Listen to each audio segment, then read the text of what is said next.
يا مساء الخيرات والمسرات على أحلى متابعين.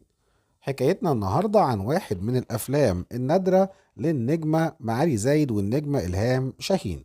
عاوزين تعرفوا هو فيلم إيه وإيه قصته ومين أبطاله إيه تفاصيل الحكاية؟ تعالوا معايا. حكايتنا النهاردة عن فيلم مثير، هو فيلم السكاكيني، إنتاج سنة 1986 من بطولة إلهام شاهين ومعالي زايد وفاروق الفيشاوي ونور الشريف وسيد زيان وميمي جمال، ومن إخراج المخرج المصري حسام الدين مصطفى.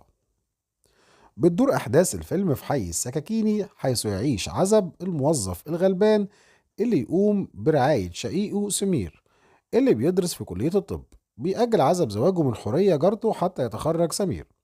بيتعرف سمير على فتاة الليل بسبوسة اللي شغالة عند شوشو القوادة واللي بتعاني من الإدمان.